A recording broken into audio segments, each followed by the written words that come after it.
నమస్తే, తెలుగు వన్కి స్వాగతం. నేను రూపానాథళ్ళ. మనతో పాటు రాధా కాకర్లా ఉన్నారు, మాట్లాడదాం. మ్యామ్, మనం ఇంతకుముందు వీడియోస్లో భావాల గురించి, రాసుల గురించి డిస్కస్ చేసుకున్నాం. అయితే ఈరోజు పర్టికులర్గా వీడియోకి రీజన్ ఏంటంటే 6 గ్రహాలు కలిసి ఒకటే భావంలోకి రాబోతున్నాయి అని విన్నాము. అసలు వీటి ఇంపాక్ట్ ఎలా ఉండబోతుంది, ఏంటి ఈ కూటమి? రైట్ రూపా, యాక్చువల్లీ 6 ప్లానెట్స్ కూటమి, షష్టగ్రహ కూటమి అనేసి అంటారు in Telugu. And in English వచ్చేసి 6 ప్లానెట్స్ కంజంక్షన్ ఆర్ స్టెలియం. సో అది ఒకే హౌస్లో జరగబోతుంది. సో జనరల్గానే ఒక ప్లానెట్ ఉంటేనే ఆ పర్టికులర్ హౌస్ వచ్చేసి హెవీ అయిపోతుంది, కొంచెం దాన్ని వెయిట్ హెవీ అవుతుంది. And 6 planets in 1 single house, ఒకే భావంలో అని అంటే ద ఇంపాక్ట్ ఆ హౌస్ వచ్చేసి చాలా ఇంటెన్సిఫై అయిపోతుంది అనమాట, చాలా. So that is the reason దాని గురించి ఎక్కువ డిస్కషన్స్ జరుగుతూ ఉన్నాయన్నమాట. ఏంటి నెక్స్ట్, ఏంటి ఏమన్నా, వాట్ ఆర్ ద ఇంపాక్ట్స్ అనేసి. సో మనము అది జరగబోతుంది 29th మార్చ్కి. ఓకే. సో అదే, సో ఇలా ఆన్లైన్లో you can check it out. మనది టైమ్ ఆఫ్ బర్త్ కూడా మనం చెక్ చేసుకోవచ్చు. టైమ్ ఆఫ్ బర్త్ పెట్టేసి మన కుండ్లి ఎలా డిరైవ్ చేయాలి అంటే దెర్ ఆర్ మెనీ యాప్స్. వాటిలో అట్లా మనం time, date of birth everything ఉంటే మార్చుకొని, ఇది ఆ రోజుది. ఓకే. సో నేను ఆ రోజు ఏంటి 29 మార్చ్ సప్తగ్రహ కూటమి రోజు, షష్టగ్రహ కూటమి, సారీ. సో షష్టగ్రహ కూటమి రోజు అది ఏ టైంకి అవుతుందంటే అప్పటి వరకు ఓన్లీ 5 ఉన్నాయి పైసెస్లో. సో సాటర్న్ వచ్చేసి, శని వచ్చేసి ఫ్రమ్ 11th నుంచి 12thకి ఆఫ్టర్ 9:30 తర్వాత అది వెళ్ళబోతుంది. సో నేను మీకు జనరలీ ఎందుకు ఇది ఇప్పుడు 9:46ది పెట్టాను ఇక్కడ timing. So that is on 29th March. So just look it out. 21:46 అంటే 9:46 PM. పిఎంకి, ఆ 9:46 PMకి కూడా శని వచ్చేసి కుంభంలోనే ఉన్నాడు. ఓకే. సో ఇప్పుడు 1, 2, 3, 4, 5 ఉన్నాయి ఇక్కడ, right? Around 10:30, 11 this Shani is going to be in Pisces, మీనంలోకి వెళ్ళిపోతుంది. గంటన్నర దాని టైమింగ్. సో 29th మార్చ్ రోజు జస్ట్ నైట్ ఒక 9:30 వరకు కూడా మనకు ఓన్లీ 5 ప్లానెట్సే టుగెదర్ ఉన్నాయి. బట్ ఆఫ్టర్ అరౌండ్ 10:30, 11 ఆ టైంలో మనం తీసుకునే ఏరియాని బట్టి, సో ఇట్ విల్ బి యూఎస్లో వేరే టైమింగ్స్ ఉంటుంది అండ్ ఇండియాలో.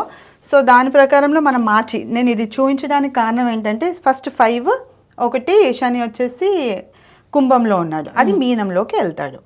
అండ్ ఇక్కడ 8 అని ఉంది as of now, right?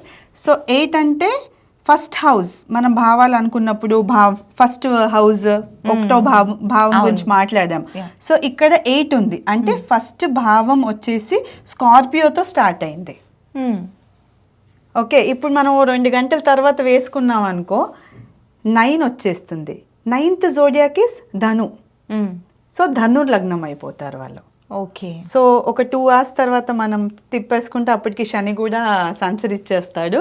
So let me change it. So Rupa, మనం టైం చేంజ్ చేసాము, 2 hours మార్చేసాము. సో ఆఫ్టర్ 2 hours ఒక 10 minutes మనం మార్చిన తర్వాత జస్ట్ లుక్ ఎట్, ముందు ఇక్కడ 8 ఉన్నింది వృశ్చికం, సో ఇప్పుడు 9 వచ్చేసింది. సో సాజిటేరియస్ వచ్చేసాడు.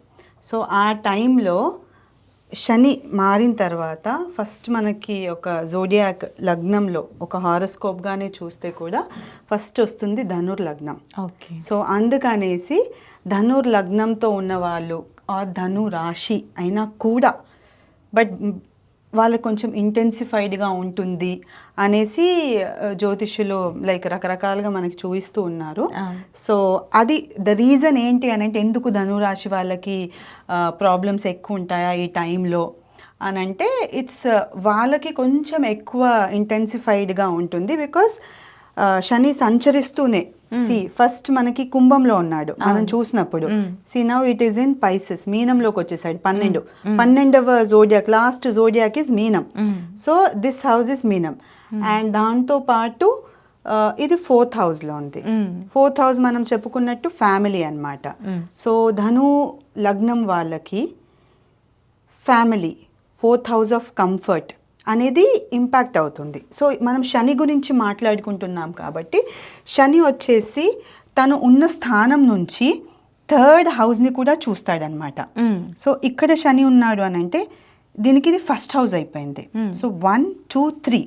So Shani's 3rd aspect is falling on 6th house.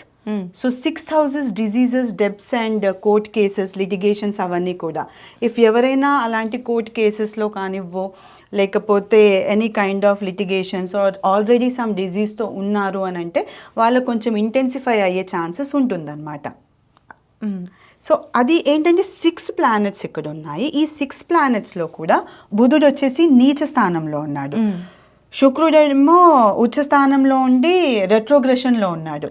Rahu itself is an intense bomb blast type and చంద్రుడు ఈజ్ ఎమోషనల్. సో ఇవన్నీ ఫ్రంట్ ఆ 4th హౌస్కి అట్రాక్ట్ అవ్వబోతుంది. Okay. So that's why and Shani సంచరిస్తూ ఉండగానే ఆ టైంకి ఫస్ట్ హౌస్ అంటే ఆ రోజు శని స్టార్ట్ లైక్ చేంజ్ అవుతూ ఉండగా ఫస్ట్ హౌస్ వచ్చేసి ఇస్ సాజిటేరియస్, ధను. అందుకనేసి ధను రాశి వాళ్ళకి కొంచెం ఇంపాక్ట్ అన్నది ఎక్కువ ఉంటుంది అనేసి ఏ రకంగా అయినా. ఇప్పుడు ఒక 2 hours తర్వాత చూసుకున్నాం అనుకో, suppose you are born in suppose తులా లగ్నం ఫర్ ఎగ్జాంపుల్. సో తులా ఎక్కడ ఉంది, ఇక్కడ ఉంది కదా. ఈ తులా వచ్చేసి ఇక్కడి నుంచి చూస్తాం మనం. ఓకే.